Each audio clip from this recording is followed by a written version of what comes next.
என்னுடைய நீண்டகால நண்பர் ஒருத்தர் வருஷம் தவறாமல் திருநள்ளாறு அப்படிங்கிற திருத்தலத்துக்கு போயிட்டு வர்றது வழக்கம். அங்கே என்ன சார் விசேஷம்னு கேட்கறது உண்டு. என்ன இப்படி கேட்குறீங்க? சனி பகவான் நலன் விருப்பப்படி அங்கே தானே எழுந்தருளி இருக்கிறார். அவரை போய் பார்த்து ஒரு கும்பிடு போட்டுட்டு வந்தா நம்ம பிடிச்சிருக்கிற சனியெல்லாம் விலகும் அப்படிம்பார். சத்தம் போட்டு சொல்லாதீங்க சார், வீட்டில் வேற யார் காதிலாவது இது விழுந்துற போது அப்படின்னு சொல்கிறது உண்டு வர்றவங்க. இப்போ நான் சொல்றதுல உள்ள நியாயத்தை புரிஞ்சுக்கிட்டு அவரும் கொஞ்சம் எச்சரிக்கை உணர்வோட நமக்கு நன்றி சொல்லுவார்னு வச்சுங்களேன். அதாவது பார்வை மூலமாகவே அந்த நண்பருக்கு ஆன்மீக விஷயங்கள்ல அதிக ஈடுபாடு உண்டு. அப்பப்போ சில புராண கதைகளை எல்லாம் சொல்றது உண்டு. ரொம்ப சுவாரஸ்யமா இருக்கும். எப்பவுமே புராண விஷயங்களை எல்லாம் அறிவியலுங்கிற தராசில வச்சு எடை போட்டுட்டு இருக்கக்கூடாது. அப்படி பார்த்தா அதெல்லாம் நம்ப முடியாத வெறும் கற்பனைகளா தோணும், மூட நம்பிக்கைகளாகவும் தெரியும். புராணங்களை புராணங்களாவே புரிஞ்சுக்கிறவங்களுக்கு அதெல்லாம் அர்த்தமுள்ள செய்திகளை உள்ளடக்கி இருக்கிறதாக தெரியும். அந்த வகையில தான் இந்த நண்பரும் நிறைய செய்திகளை சொல்றது உண்டு. சனியை போல கொடுக்கிறவனும் இல்லை, சனியை போல கெடுக்கிறவனும் இல்லை அப்படின்னு சோதிடர்கள் சொல்லுவாங்க. நாம ஏதாவது ஒரு வம்புல மாட்டிக்கிட்டா பிடிச்சது சனி அப்படிங்கிறோம். ராவணன் எப்பேற்பட்ட வீரன், அவனே சனி பார்வைப்பட்டது தானே சங்கடப்பட ஆரம்பிச்சான் அப்படின்னார் நண்பர். அது எப்படிங்கன்னு கேட்டேன். அவர் சொல்ல ஆரம்பிச்சார், இந்த ராவணன் இருக்கானே நவ கிரகங்களையும் பிடிச்சி கொண்டுட்டு தன்னுடைய சிம்மாசனத்துல அப்படியே படிகளா போட்டு வச்சுட்டானா, ஒவ்வொரு படியா. பாவம் அந்த 9 தேவதைகளும் ஒவ்வொரு படியா குப்புற கிடக்குறாங்க.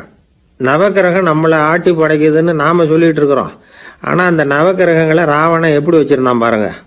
எல்லாரையும் சிம்மாசனத்துக்கு பக்கத்துல படிப்படியா போட்டு வச்சிருக்கிறான். காலை அது மேல வச்சுதான் ஏறி போகணும். வேற வழி இல்லாம எல்லாரும் குப்புற விழுந்து கிடக்குறாங்க. ராவணன் ஒவ்வொரு தடவையும் இவங்க முதுகில் அடி வச்சு ஏறி தான் அந்த சிம்மாசனத்துக்கு போறது வழக்கம். இப்படி நடந்துகிட்டு இருக்கிறது நாரதர் கண்ணில் பட்டுட்டு தான். அவர் சும்மா இருப்பாரா? யோசனை பண்ணார் என்ன செய்யலாம் அப்படின்னு. ஒரு முடிவு பண்ணிட்டு நேரா ராவணன் கிட்ட போனாராம். ராவணா, நீ நவக்கிரகங்களை பிடிச்சி கொண்டாந்து உன்னுடைய சிம்மாசனத்துக்கு படிகளா போட்டு வச்சிருக்கிற, அது உன்னுடைய வீரத்தை காட்டுது. இருந்தாலும் ஒரு விஷயத்த நீ யோசிச்சு பார்க்கணும். ஒவ்வொரு தடவை நீ சிம்மாசனத்துக்கு போகும்பொழுதும் நவக்கிரகங்களின் முதுகல் அடி வச்சு நீ ஏறி போற, அது உனக்கு பெருமை கிடையாது. அவங்களுடைய மார்புல அடி வச்சு ஏறி போகணும், அதுதான் உனக்கு பெருமை அப்படின்னாரா. இவர் சொல்றதும் சரிதானே அப்படின்னு யோசிச்சிருக்கான் ராவணன். உடனே குப்புற கிடந்த நவக்கிரகங்களை திருப்பி மல்லாக்க போட்டான். அவங்க மார்புல அடி வச்சு மேலே ஏறி சிம்மாசனத்துக்கு போனானா. அப்படி போயிட்டு இருக்கும் பொழுது சனி பகவானின் பார்வை அவன் மேல பட்டுதான். அவ்வளவுதான். என்னாச்சு தெரியுமா? சூர்பனகை தேடி வந்தா. சீதையோட அழகை பற்றி தன்னுடைய அண்ணங்கிட்ட சொல்ல ஆரம்பிச்சுட்டா. விவகாரம் ஆரம்பமாயிட்டது. அதுதான் சனியனுடைய வேலை அப்படின்னு சொல்லி இந்த கதையை சொல்லி முடிச்சார் என்னுடைய நண்பர். ஆக சனியின் பார்வை நம்ம பேல படாம பார்த்துக்கிறது தான் நல்லதுங்கிறீங்க அப்படின்னு. ஆமாம் சார், இப்போ கூட நான் உங்கள் வீட்டுக்கு வந்திருக்கிறதே ஒருத்தருடைய பார்வை என் மேலே படக்கூடாதுங்கிறதுக்காகத்தான் அப்படின்னார். யாருங்க அதுன்னு என்னுடைய மாமனார் சார். அவசரத்துக்கு அவர்கிட்ட கொஞ்சம் கடன் வாங்கிவிட்டேன். நம்ம மாப்பிள்ளை தானேன்னு சொல்லி அவர் விட்டு கொடுக்கறதுக்கு தயாராக இல்லை. இன்னைக்கு இப்போ அவர் எங்கள் வீட்டுக்கு வரக்கூடிய நேரம், அதுதான் அவர் பார்வையிலேருந்து படாமல் தப்பிக்கலாங்கிறதுக்காக இங்கே வந்துட்டேன் அப்படின்னார். பார்வை படணும்னு இருந்தால் பட்டுத்தான் தீரும் போல இருக்கு அப்படின்னா. என்ன சார் சொல்கிறீங்கன்னார் ஒன்றும் புரியாமல். நீங்கள் இங்கே தான் வருவீங்கன்னு அவருக்கு ஏற்கனவே தெரியும் போல இருக்கு. அதனால் உங்களுக்கு முன்னாடியே உங்கள் மாமனார் இங்கே வந்துட்டார். அதுவும் அந்த பீரோவுக்கு பக்கத்தில் தான் பின்னாடி மறைஞ்சு நின்றுகிட்டு இருக்கிறார் அப்படின்னு. ஒருத்தர் மனசுல நிம்மதி இல்லாம உட்காந்துருந்தார். என்ன சார் விஷயம் அப்படின்னு விசாரிச்சேன். அகலக்கால் வச்சுட்டேன், அதுதான் அவதிப்படுறேன்னார். விவரமா சொல்லுங்கன்னு. வீடு கட்டணும்னு ஆரம்பிச்சேன், வேலை பாதியிலேயே நிற்குது, கையில் பணம் இல்லை அப்படின்னார். இது மாதிரி ஆசாமிகள் பல பேரை நீங்கள் பார்த்துருக்கலாம். இவங்கெல்லாம் சுலபமாக மன அழுத்தத்துக்கு ஆளாயிடுறாங்க. மன உளைச்சல், அதாவது ஸ்ட்ரெஸ் அப்படின்னு சொல்கிறோமே, அதுக்கு அடிப்படையான சில காரணங்கள் உண்டு. அதாவது மிகையாக திட்டமிடுதல் அப்படிங்கிறதும் ஒரு முக்கியமான காரணம். நடைமுறை சாத்தியம் என்னங்கிறத மனசில் வச்சுக்கிட்டு எந்த திட்டத்தையும் தீட்டணும், அப்போ தான் அது சரியாக வரும். 2வது காரணம் என்ன தெரியுமா? ஒரே நேரத்தில் பல்வேறு செயல்களில் ஈடுபடுறது. தொலைபேசியில் பேசிக்கிட்டே கையில் இருக்கிற கடிதத்தை படிச்சுக்கிட்டே எதிரில் உட்காந்துக்கிட்டு இருக்கிறவருக்கும் அப்பப்போ பதில் சொல்லிக்கிட்டு மனசில் பல்வேறு சிந்தனைகளை அப்படியே ஓட விட்டுக்கிட்டு இருக்கிறது, இதுவும் மன அழுத்தத்தை உண்டாக்குது. 3வது காரணம், எதிலேயும் வெற்றி மட்டும் எதிர்பார்க்குற ஒருதலை பட்சமான ஆர்வம். நாம் தொட்டதெல்லாம் வெற்றியாகவே முடியணும் அப்படின்னு எதிர்பார்க்குறவங்க ஏதாவது ஒன்றில் தோல்வியை கண்டா தோண்டு போயிடுறாங்க. எப்படியும் முடியலாம்ங்கிற எண்ணம் ஏற்கனவே நமக்குள்ளே இருந்துட்டுதுன்னா அந்த அவஸ்தை வராது. அதனால் அதுவும் நம்ம வளர்த்து கொள்ள வேண்டிய ஒரு குணம். மன உளைச்சல் ஏற்படுறதுக்கு இன்னொரு காரணம் எதையும் வேகமாக செஞ்சுடணும் அப்படிங்கிற துடிப்பு. அந்த துடிப்பே மனசை அழுத்த ஆரம்பிச்சிடும். எந்த ஒரு காரியத்திலையும் தாமதமோ இடையூறோ ஏற்பட்டால் அதை பொறுத்துக்கிற மனப்போக்கம் வேணும். அது இல்லாதவங்க அழுத்தத்துக்கு ஆளாயிடுறாங்க. சில பேர் வேலைன்னு எந்த நேரம் பார்த்தாலும் வேலையே கதின்னு கிடப்பாங்க. பொழுதுபோக்குக்கோ உடற்பயிற்சிக்கோ குடும்பத்தில் உள்ளவங்க அல்லது நண்பர்கள் கூட கலந்துரையாடவோ கொஞ்சம் கூட நேரம் ஒதுக்க மாட்டாங்க. இந்த சுபாவம் மன அழுத்தத்தை உண்டு பண்ணும். இதையெல்லாம் புரிஞ்சுக்கிட்டு அதிலிருந்து விடுபடுறது எப்படின்னு யோசிக்கணும். வல்லுநர்கள் இது தொடர்பாக சில யோசனைகளை சொல்லி வச்சிருக்கிறாங்க. அது என்னன்னா, வாழ்க்கைங்கிறது பிரச்சனைகளால் பின்னப்பட்ட ஒன்று. அது எப்போவுமே முடிவடையாத ஒரு தொடர்கதை அப்படிங்கிறத முதல்ல நாம் புரிஞ்சுக்கணும். ஒரே நேரத்தில் ஒரு காரியத்தில் மட்டுமே நாம் கவனம் செலுத்தணும். அடுத்தவங்க காரியத்தில் தலையிடக்கூடாது. எதையும் பேச ஆரம்பிக்கிறதுக்கு முன்னாடி நம்மை நாமே கேட்டுக்க வேண்டிய கேள்வி 2. 1, நான் சொல்ல போகிறது ரொம்ப முக்கியமானதா? 2வது, நான் சொல்கிறத அவங்க கேட்குறதுக்கு ஆசைப்படுறாங்களா? நான் பேசுகிறதுக்கு அது சரியான நேரம் தானா? இதை யோசித்து பார்த்ததுக்கப்புறம் எதையும் பேச ஆரம்பிக்கணும். முடிஞ்ச அளவுக்கு வளைந்து போகிற சுபாவத்தை வளர்த்துக்கணும். நம்ம நேரம் விலை மதிப்பு இல்லாதது. அதை வீணாக்கக்கூடாது. சிரிக்க தெரியலனாலும் பரவாயில்ல, முகத்தில் கொஞ்சம் புன்முறுவலாவது காட்டணும். இதெல்லாம் ரொம்ப முக்கியம். அடுத்தவங்க ஏதாவது செஞ்சால் உடனே நன்றி சொல்ல மறக்கக்கூடாது. தினமும் கொஞ்சம் நேரத்தை தனிமையில் செலவு பண்ணணும். மன உளைச்சலிருந்து விடுபடுறதுக்கு 3 முக்கிய வழிகள் சொல்கிறாங்க. அதை சுருக்கமாக ரெட் அப்படின்னு சொல்கிறாங்க. RED ஆங்கில எழுத்தில். அந்த முதல் எழுத்து R, அது என்னென்னா ரிலாக்ஸேஷன், அதாவது இடை ஓய்வு. 2வது E எக்ஸர்சைஸ், உடற்பயிற்சி. 3வது டயட், திட்டமிட்ட உணவு முறை. அதனால் தியானம், மூச்சு பயிற்சி இதெல்லாம் இந்த இடை ஓய்வுக்கு வழிகள். எந்த வேலையையும் தொடர்ந்து செய்யக்கூடாது. எல்லார்கிட்டையும் கலகலப்பாக பழகணும். மாதத்துக்கு ஒரு நாளாவது குடும்பத்தோடு வெளியில் போயிட்டு வரணும். சுலபமான உடற்பயிற்சிகளை செய்யலாம். உடற்பயிற்சிங்கிறது நமக்காக நாம் செய்கிற ஒரு நீண்டகால முதலீடு அப்படின்னு சொல்லுவாங்க. அதாவது லாங் டேர்ம் இன்வெஸ்ட்மெண்ட்டாக. அளவோடு சாப்பிட்ணும், மெதுவாக சாப்பிட்ணும். இதெல்லாம் கொஞ்சம் மனசில் வச்சுக்கிட்டு நடந்துக்கிட்டால் மகிழ்ச்சியாக வாழலாம். சில பேர் சாப்பாட்டு விஷயத்தில் ரொம்ப அக்கறை எடுத்துக்கிறது உண்டு. ஒரு குண்டு ஆசாமி சாப்பிட உக்காந்தார். முதல்ல ஒரு மாத்திரை சாப்பிட்டார். எதுக்குன்னு கேட்டோம். பசி எடுக்கிறதுக்குன்னார். சாப்பிட்டு முடித்தார். பிறகு மறுபடியும் ஒரு மாத்திரை சாப்பிட்டார். இது எதுக்குன்னு கேட்டோம். சாப்பிட்டது ஜீரணமாகறதுக்கு அப்படின்னார். என் நண்பர் ஒருத்தர் ஆழ்ந்த சிந்தனையில் இருந்தார். என்ன யோசனை பண்ணுறீங்கன்னு கேட்டேன். தலைவர் ஆகணும்னு பார்க்குறேன், அதுதான் என்ன வழின்னு யோசிச்சுக்கிட்டு இருக்கேன்னார். நான் கூட அது மாதிரி யோசித்து பார்த்தேன். அதுக்கப்புறம் அந்த யோசனையை கை விட்டுட்டேன் அப்படின்னோம். ஏன்னு கேட்டார். அதுக்கான தகுதிகள் நமக்கு இல்லைங்கிறது புரியுது. அது நமக்கு புரியறத விட நம்ம விட மற்றவங்களுக்கு நல்லா புரிஞ்சு போச்சு. அதனால் பேசாமல் கம்முன்னு இருந்துடுறது தான் நல்லது அப்படின்னோம். தலைவர் ஆகிறதுக்கு தகுதிகள் வேற உண்டோ அப்படின்னு கேட்டார். அவர் யதார்த்தமாக தான் கேட்குறார். நாங்கள் உடனே எங்ககிட்ட இருந்த ஒரு புத்தகத்தை எடுத்து அவர்கிட்ட கொடுத்தோம். படித்து பாருங்கன்னு. தலைவர் ஆகிறதுக்கு என்ன வழி அப்படிங்கிறத பற்றி அதில் போட்டிருக்கிறாங்க. முதல் வழி என்ன தெரியுமா? ஒரு 4 பேர் முன்னாடி இல்லைன்னா ஒரு கூட்டத்துக்கு முன்னாடி நீங்கள் பேச போகிறீங்க. அப்போ எப்படி ஆரம்பிக்கணும்னா, உண்மையான புகழ்ச்சி, நேர்மையான பாராட்டு இதோடு ஆரம்பிக்கணும். எடுத்ததுமே அது சரியில்லை இது சரியில்லைன்னு பேசிகிட்டு இருக்கக்கூடாது. மக்களை பார்த்து நீங்கள் தான் தப்பு பண்ணிவிட்டீங்க அப்படின்னு நேரடியாக சொல்லக்கூடாது. தவறு இருந்தாலும் அதை மறைமுகமாக ஏதாவது கதை சொல்லி அதிலிருந்து அவங்க புரிஞ்சுக்கிற மாதிரி செய்யணும். அடுத்தவங்க பண்ண தப்பு என்னன்னு அலசறதுக்கு முன்னாடி நீங்கள் பண்ணின தப்பு என்னங்கிறத பற்றியே பேசுங்க. எதுக்கும் நேரடியாக உத்தரவு போட்டுக்கிட்டு இருக்கக்கூடாது.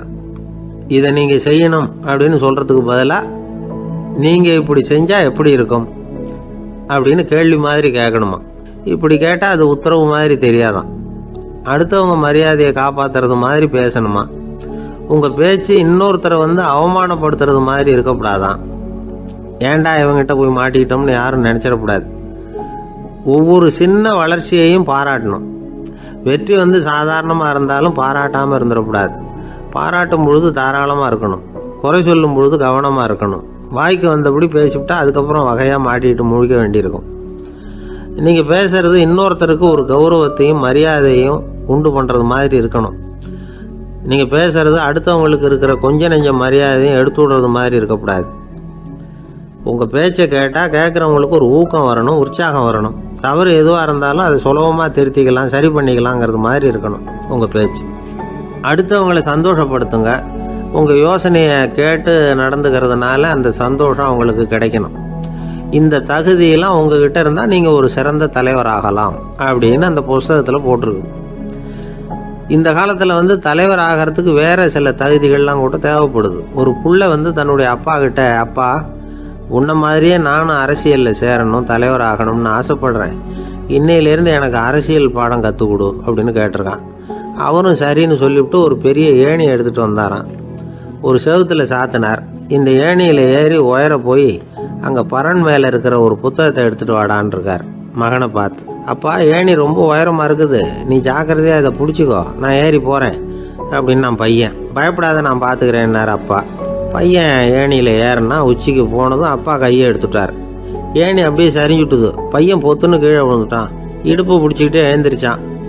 என்னப்பா இது, இப்படி என்னை ஏற விட்டுட்டு கையை விட்டுட்டியே, இப்படி கை விடலாமா அப்படின்னு கத்தியிருக்கான். அப்பா நிதானமாக சொன்னாராம், அவசரப்படாதப்பா, அரசியலில் இதுதான் முதல் பாடம், பெத்த அப்பனாக இருந்தாலும் அவனை நம்பாதே அப்படின்னு உபதேசம் பண்ண ஆரம்பித்தாரான்.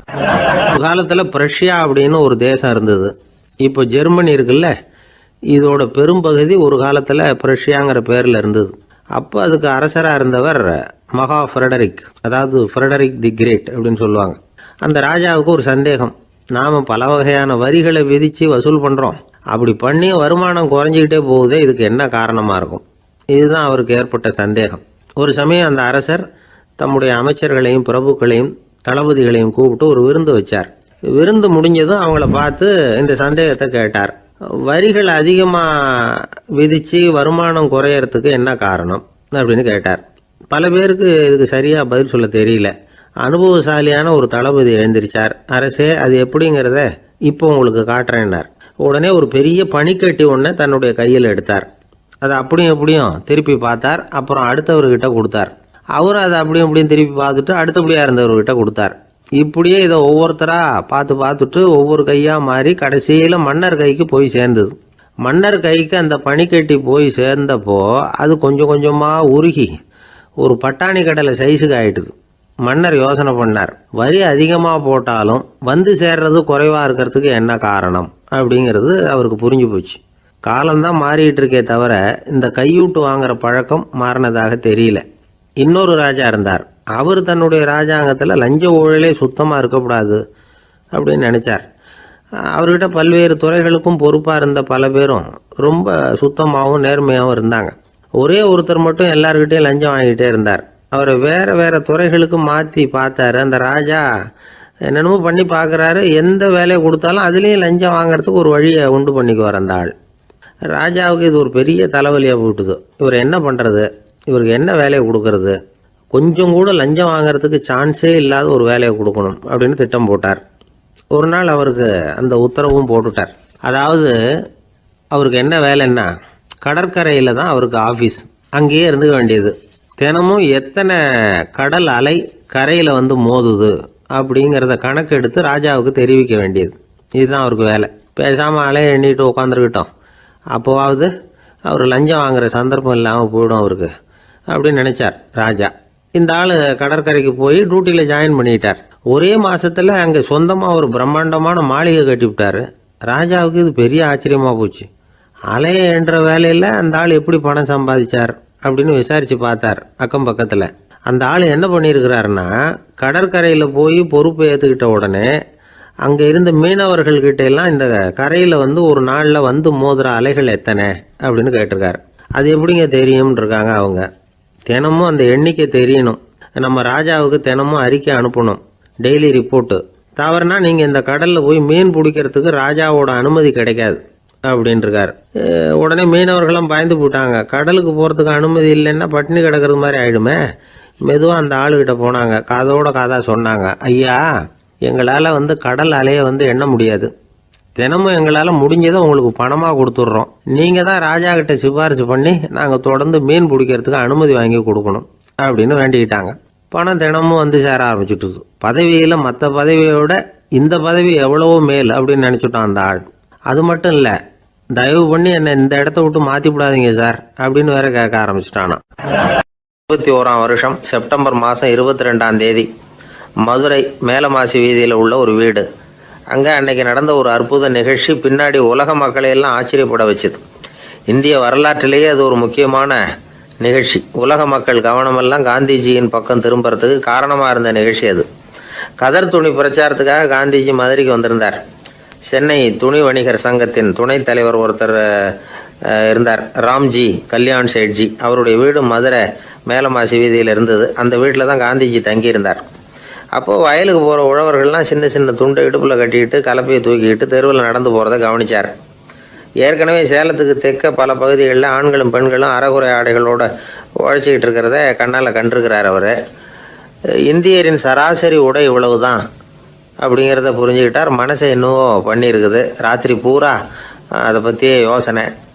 22/9/21 வியாழக்கிழமை காலையில் காந்திஜி எழுந்திருக்கிறார்.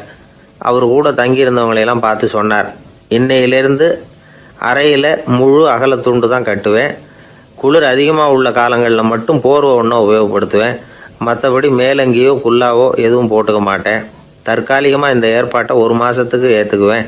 அதுக்கு பிறகு உசிதம் போல எண்ணி பார்த்து முடிவு பண்ணுவேன் அப்படின்னார். அவருடைய குரல் உறுதியாக இருந்துதான். உடனே செயலில் இறங்கினார். தம்முடைய 10 முழ வேட்டி, மேலங்கி, உள் சட்டை, குல்லா எல்லாத்தையும் களைஞ்சார். வேட்டியிலிருந்து ஒரு 4 முழ துணியை எடுத்துக்கிட்டார்.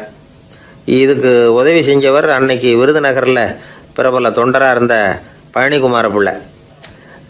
வெட்டி எடுத்த துண்டை நீள வாக்கில் ரெட்டையாக மடித்தார். அதை இடுப்பில் துண்டு மாதிரி கட்டிக்கிட்டார்.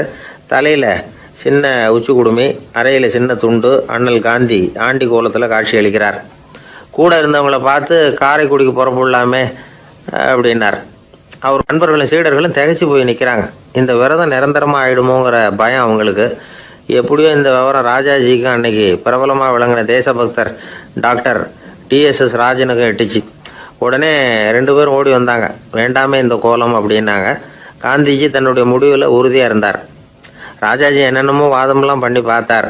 உங்களுடைய வாதத்துக்கு என்னால் பதில் சொல்ல முடியல, இருந்தாலும் நான் செய்கிறது தான் சரிங்கிறதுல எனக்கு சந்தேகம் இல்லை. இன்னைக்கு அதிகாலை 3 மணி இருக்கும். நான் ஓரளவு விழிச்சுக்கிட்டேன். அதாவது உறக்கமும் விழிப்புமா இருந்த நிலையில எனக்கு இந்த எண்ணம் உண்டாச்சு.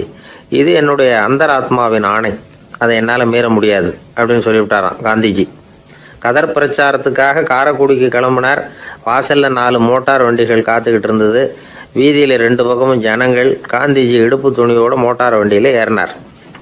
நண்பர்களும் சீடர்களும் மக்களும் உடல் சிலிர்க்க அந்த காட்சியை பார்க்குறாங்க. மோட்டார் வண்டி நகர ஆரம்பிக்குது. எப்பேற்பட்ட காட்சி அது! சுக்கநாத பெருமானியே கூலி ஆளாக்கிய மண், அப்படி ஆக்கி மண் சுமக்க வச்ச மதுரை இல்லையா, அந்த மதுரை தான் காந்திஜி துறவி கோலம் கொள்றதுக்கும் காரணமாக இருந்திருக்குது. இது இன்னைக்கு எத்தனை பேருக்கு தெரியும்? ஒரு தடவை காந்திஜி நேருவும் சுற்றுப்பயணம் செஞ்சாங்களாம். ஒரு இடத்துல நடந்து போயிட்டு இருக்கிறாங்க. குறுக்க ஒரு வாய்க்கால். நேரு என்ன பண்ணார் தெரியுமா? தன்னுடைய இளமை துடிப்பை காட்டுறதுக்காக கொஞ்சம் தூரம் பின்னாடி போய் அங்கேருந்து வேகமாக ஓடி வந்து அந்த வாய்க்காலை தாண்டினாராம். காந்திஜி அப்படி பண்ணல. பக்கத்தில் இருந்த பாலம் வழியா அந்த வாய்க்காலை கடந்து வந்தார். நேரு காந்திஜியை பார்த்து சிரிச்சுக்கிட்டே, என்ன மாதிரி நீங்களும் தாண்டி இருக்கலாமே அப்படின்னாராம். அதுக்கு காந்திஜி சிரிச்சுக்கிட்டே சொன்னாராம், 2 அடி முன்னேறதுக்காக 5 அடி பின்னாடி போறதா அப்படின்னாராம். கிபி 1078ஆம் வருஷம் மார்ச் மாதம் 19ஆம் தேதி திங்கட்கிழமை அதிகாலை நேரம் ஒரு குழந்தை பிறந்தது. எங்க தெரியுமா? காஸ்பியன் கடலுக்கு தெற்கே பாரசீக மொழி வழங்கிய தபரிஸ்தான் மாநிலத்துல ஜீலான்கிற புனித நகர், அதோட புறநகர் பகுதியில உள்ள நீப்புங்கிற ஊர்ல தான் அந்த குழந்தை பிறந்தது. அந்த இடம் இப்போ ரஷ்யாவில் இருக்கு. அந்த குழந்தை யாருன்னு நினைக்கிறீங்க? அதுதான் முஹித்தீன் பெருமான், ஆன்மீக சாதனைகள் புரிந்த மகான். முஹித்தீன் ஆண்டகை தன்னுடைய 18வது வயசுல உயர்கல்விக்காக ஜீலான் நகரத்தை விட்டு பகுதாத் நகரத்துக்கு புறப்பட்டு போறார். இளம் பிராயம் தானே, அதனால துணைக்கு ஒரு வர்த்தக கூட்டத்தோட சேர்ந்து போயிட்டு இருக்கிறார். ரொம்ப தூரம் போகணும். ஒவ்வொரு இடமா தங்கி தங்கி போயிட்டு இருக்கிறாங்க. ஒரு இடத்துல ஒரு கொள்ளை கூட்டம் பயங்கரமான ஆயுதங்களோட அவங்கள வழிமறிச்சுட்டுது. அந்த வர்த்தக கூட்டம் வச்சிருந்த பொருள்களை எல்லாம் அவங்க பறிச்சு விடுறாங்க. இவங்களும் பயந்துகிட்டு இருந்தது எல்லாத்தையும் அவங்க கிட்ட கொடுத்துடுறாங்க. முகைத்தீன் ஆண்டகை மட்டும் இதையெல்லாம் பார்த்துக்கிட்டு தனியா ஒதுங்கி நிக்கிறார். ஒரு 18 வயசு பையன் மட்டும் இப்படி தனியா அநாத சிறுவன் மாதிரி நின்றுட்டு இருக்கிறத அந்த கொள்ளை கூட்டத்தில் இருந்த ஒருத்தன் பாக்குறான். கிட்ட நெருங்கி வர்றான். அலட்சியமாவும் கிண்டலாவும் உங்ககிட்ட ஏதாவது இருக்குதா அப்படின்னு கேக்குறான். இவங்கிட்ட என்ன இருக்க போகுது அப்படிங்கிற நம்பிக்கையில அவன் அப்படி கேக்குறான். உடனே இவரு ஓ இருக்குதே, என்கிட்ட 40 தீனார் இருக்கு அப்படிங்கிறார். இப்படி சொல்லியும் அந்த கொள்ளைக்காரனுக்கு நம்பிக்கை வரல. என்னிடம் விளையாடாத, பொய் சொல்லாத, உண்மையை சொல்லு அப்படிங்கிறான் அவன். உண்மையைத்தான் சொல்றேன், என்கிட்ட 40 தீனார் இருக்கு அப்படிங்கிறார் இவர். எங்க வச்சிருக்கிற அப்படின்னு கேக்குறான். சட்டையின் விழாப்புறத்துல உள்ள பகுதியில அதை வச்சு தச்சிருக்கிறாங்க அப்படின்னு உண்மையை சொல்றார். உடனே கொள்ளை கூட்ட தலைவன் அதை கத்தியால கீறிப்பார் அப்படின்னு உத்தரவு போடுறான். அந்த சட்டையை கிழிக்கிறாங்க. உள்ள இருந்து 40 பொற்காசுகளும் பொல பொலன்னு கீழே கொட்டுச்சு. அதை பார்த்த உடனே அந்த கொள்ளை கூட்ட தலைவன் மலைச்சு போய் நின்னுட்டான். காசை பார்த்துட்டு அவன் மலைச்சு போல, பொய் பேசாத அந்த பையனோட நேர்மையை பார்த்துட்டு அவன் அப்படி நின்னான். மெதுவா அந்த பையன் கிட்ட வந்தான். ஏன்பா நீ என்ன பணக்கார குடும்பமா அப்படின்னு கேட்டான். அப்படிலாம் இல்ல, எனக்கு அப்பா இல்ல, அம்மா மட்டும்தான் உண்டு. எங்க அப்பா எனக்குன்னு விட்டு போன சொத்தே இந்த 40 தீனார் தான் அப்படின்னாரு இவர். அப்படி இருந்துமா உண்மை பேசணும்னு ஆசைப்பட்டேன். என்கிட்ட ஒண்ணும் இல்லைன்னு ஒரு வார்த்தை சொன்ன உன்னை விட்டுருப்போமே அப்படின்னா அவன். அப்படி இல்லைங்க, நான் இறைவன் திருநாமத்தை அறியக்கூடிய கல்வி ஞானத்துக்காக இப்ப போயிட்டு இருக்கிறேன். இறைவன் திருநாமத்தை உச்சரிக்க வேண்டிய நாவால பொய் பேசக்கூடாதுன்னு எங்க அம்மா சொல்லி இருக்கிறாங்க. அதனால நான் எப்பவுமே பொய் சொல்ல மாட்டேன் அப்படின்னு என்னுடைய தாய்க்கு வாக்கு கொடுத்திருக்கிறேன் அப்படின்னார் அவர். முகையத்தின் பெருமான் வார்த்தைகளை கேட்ட அந்த கொள்ளையர்கள் மனம் திருந்தி நல்லவங்களா ஆயிடுறாங்க. அந்த கொள்ளையர் தலைவன் பிற்காலத்துல ஒரு பெரிய மகான் ஆயிடுறார். பெரியவர்கள் வாழ்க்கையில நடக்கிற இது மாதிரி சம்பவங்கள் தான் நாம நல்ல விதமா வாழறதுக்கு துணையா இருக்கும். அந்த காலத்துல கொள்ளையர்களே பெரியவங்க செயலை பார்த்து மனம் திருந்தி இருக்கிறாங்க. இந்த காலத்துல யார் இப்படி இருக்கிறா? இந்த காலத்துல மகான் ஒருத்தரை பார்த்தேன், எனக்கு வேண்டியப்பட்ட மகான். ஏங்க நீங்களும் மகான் ஆகிறதுக்கு முன்னாடி கொள்ளை அடிச்சுட்டு இருந்தீங்களா அப்படின்னு கேட்டேன். அவர் மெதுவா கண்ணை திறந்து என்ன நிமிர்ந்து பார்த்தார். அப்படி இல்லப்பா, நான் கொள்ளை அடிக்கிறதுக்காகத்தான் மகானாவே ஆகி இருக்கிறேன் அப்படின்னு சொல்லிவிட்டு மறுபடியும் கண்ணை மூடிட்டார். ஒரு ஊர்ல ஒரு ராஜா இருந்தார். அந்த ராஜாவுக்கு ஒரு புள்ள. அந்த புள்ளைக்கு விவரமே தெரியாது. அவன் ஒரு முட்டாளுங்கிறது எல்லாருக்கும் தெரியும். ஆனாலும் அவன் தான் அடுத்தபடியா ஆட்சிக்கு வர வேண்டியவன். ஆட்சி பொறுப்பை ஏற்க வேண்டிய ஒருத்தன் இப்படி இருந்தா என்ன பண்றது அப்படிங்கிறது எல்லாருக்கும் உள்ள கவலை. மன்னர் அமைச்சர்களை கூட்டினார், ஆலோசனை கேட்டார் என்ன பண்ணலாம்னு. இவனை இன்னொரு நாட்டு பல்கலைக்கழகத்துக்கு அனுப்பி பார்க்கலாம், அங்க போய் படிச்சுட்டு வரட்டும், நிறைய படிச்சுட்டு நல்ல ஞானத்தோட திரும்பி வரட்டும், அதுக்கப்புறம் பார்த்துக்கலாம் அப்படிங்கிறது அவங்க சொன்ன ஆலோசனை. மன்னருக்கும் அது சரின்னு தோணுச்சு. மகனை வெளி தேசத்துக்கு அனுப்பி வச்சார். இவனும் போனான், ஒரு பல்கலைக்கழகத்துல சேர்ந்தான், நிறைய படிச்சான். அதுக்கப்புறம் தந்தைக்கு ஒரு கடிதம் எழுதினான். தந்தையே, நான் நிறைய படிச்சுட்டேன், இனிமே நாடு திரும்பலாம்னு நினைக்கிறேன் அப்படின்னு எழுதினான். மன்னருக்கு ரொம்ப மகிழ்ச்சி. அதாவது புள்ள படிச்சுட்டான் அப்படிங்கிற ஆனந்தம். உடனே பையன் திரும்பி வர்றதுக்கு ஏற்பாடு பண்ணார். இளவரசன் நாடு திரும்பினான். அதை கொண்டாடுறதுக்காக அரண்மனையில் ஒரு பெரிய விருந்துக்கு ஏற்பாடு பண்ணியிருந்தாங்க. முக்கியமானவங்கள்லாம் அதில் கலந்துக்கிட்டாங்க. அந்த விருந்துக்கு முனிவர் ஒருத்தரும் வந்திருந்தார். அவர் இளவரசன் கிட்ட போய் உட்காந்து விசாரிக்கிறார். என்னப்பா எப்படி படிச்சிருக்கிற அப்படின்னு கேட்டார். நிறைய படிச்சுட்டு வந்திருக்கிறேங்க அப்படின்னா அவன். என்னெல்லாம் படிச்ச அப்படின்னாரான். எல்லாத்தையும் விவரமா சொல்லியிருக்கிறான். அவன் அப்படி சொல்லிட்டு இருக்கும் பொழுதே முனிவர் என்ன பண்ணார், தன்னுடைய மோதிரத்தை கழட்டி உள்ளங்கையில வச்சு அப்படியே மூடிக்கிட்டாரான். அப்படியே கையை நீட்டி அவன் முன்னாடி காட்டினார். இந்த பாருப்பா, என் கைக்குள்ள என்ன இருக்கு சொல்லு பார்க்கலாம் அப்படின்னாரான். இளவரசன் ஒரு கணம் யோசிச்சான். அதுக்கப்புறம் உங்க கைக்குள்ள இருக்கிறது வட்டமான ஒரு பொருள், நடுவுல ஒரு துளை இருக்கும் அப்படின்னு நானா. முனிவர் தரிச்சு போட்டார். பையன் பெரிய அறிவாளி ஆயிட்டான் போல இருக்க அப்படின்னு நினைச்சுட்டார். அதுக்கப்புறம் கேட்டார், சரி என் கையில இருக்கிறது வட்டமான பொருள், நடுவுல துளை இருக்குங்கிறத சொல்லிவிட்டேன், அதோட பேர் என்ன அதை சொல்லு அப்படின்னாராம். இளவரசன் கொஞ்சம் யோசனை பண்ணியிருக்கான். அப்புறம் சொன்னானா, முனிவரே நான் படிச்ச விஞ்ஞானம் உங்களுக்கு பதில் சொல்றதுக்கு உதவல, இருந்தாலும் பதில் சொல்றேன். அது ஒரு வண்டி சக்கரம் அப்படின்னு நானும். இப்பதான் முனிவர் யோசிச்சாராம். அவருக்கு புரிஞ்சுதான், அதாவது முட்டாளை படிக்க வைக்கலாம், ஆனால் சிந்திக்க வைக்க முடியாது அப்படிங்கிறத அவர் புரிஞ்சுக்கிட்டாராம். தகவல் அறிவு ஞானமாகாது அப்படிங்கிறார் ஓஷோ. ஏன்னா தகவல்கள் மாறுதலை ஏற்படுத்துறது இல்லை, ஆனால் ஞானம்ங்கிறது மாறுதலால் உண்டாகக்கூடிய ஒன்று. அதுதான் ரெண்டுக்கும் உள்ள வித்தியாசம். மனம் சரியான வழிக்கு வரணும், அதுக்கப்புறம் படிக்கிற கல்வி தான் உண்மையான கல்வி. சரி, மனம் சரியா வர்றதுக்கு என்ன வழி அப்படின்னு கேட்டா, மனிதன் முழு மாறுதலுக்கான வழிமுறை தியானம் தான் அப்படிங்கிறார் அவர். அதனாலதான் நிறைய படிச்சிருக்கேன்னு சொல்றவன் எல்லாம் ஞானம் உள்ளவன் நினைச்சிடக்கூடாது. ஒருத்தர் இன்னொரு பெரிய மனிதரை அழைச்சிட்டு அறிமுகப்படுத்தினாராம். சார் நிறைய படிச்சிருக்கார், 3 MA வாங்கியிருக்கார், ஆனா ஒரு விஷயம், அப்பப்போ கொஞ்சம் திருடுவார், அவ்வளவுதான், மற்றபடி அவர் ஒரு பெரிய அறிவாளி தான் அப்படின்னாராம். ஒரு பள்ளிக்கூடம், அதுல வசதியான வீட்டுக்குள்ள ஒருத்தன் படிச்சுக்கிட்டு இருந்தான், இன்னொரு ஏழை பையனும் அங்க படிச்சுக்கிட்டு இருக்கிறான். இவங்க 2 பேரும் ஒரே தெருவில் தான் இருக்கிறாங்க. பணக்கார வீட்டு பையன் பங்களாவில் இருந்தான். அவனுக்கு வேலை செய்யறதுக்காக சில வேலை ஆட்கள் உண்டு. அதனால அவன் நல்லா சாப்பிடுவான், தூங்குவான், ஏதோ வரணுமேங்கிறதுக்காக பள்ளிக்கூடத்துக்கு வருவான், போவான், அவ்வளவுதான். இந்த ஏழை பையன் இருக்கானே, அவன் அப்படி இல்லை. காலையில எழுந்திருப்பான், உடற்பயிற்சி பண்ணுவான், அவங்க வீட்டில் கிடைக்கிற சாதாரண உணவு அதை அளவோட சாப்பிடுவான், வீட்டில் உள்ள வேலைகளையும் செய்வான், பள்ளிக்கும் தவறாம வந்துடுவான். அவனுக்கு கூட பிறந்த சகோதர சகோதரிகள் 8 பேர். எல்லாரும் தன்னம்பிக்கையோட அவங்க வேலையை செஞ்சுக்கிட்டு இருந்தாங்க. இந்த பையன் எப்பவும் உண்மையை தான் பேசுவான், கடமையை ஒழுங்கா செய்வான், ஆசிரியர்களுக்கு இவனை ரொம்ப பிடிக்கும். அதனால இவனை அந்த பள்ளிக்கூடத்து மாணவர் தலைவனா ஆக்கியிருந்தாங்க. இது அந்த பெரிய இடத்து பையனுக்கு பிடிக்கல. மாணவர் தலைவனுக்கு பணிஞ்சு போறதுக்கும் அவனுக்கு விருப்பம் இல்லை. ஒரு நாள் வகுப்புல ஆசிரியர் எல்லா மாணவர்களுக்கும் ஒரு வேலை கொடுத்தார். எல்லாரும் அதை சுறுசுறுப்பா செஞ்சுக்கிட்டு இருக்கிறாங்க. இவன் மட்டும் சோம்பலா உட்காந்துருக்கிறான்.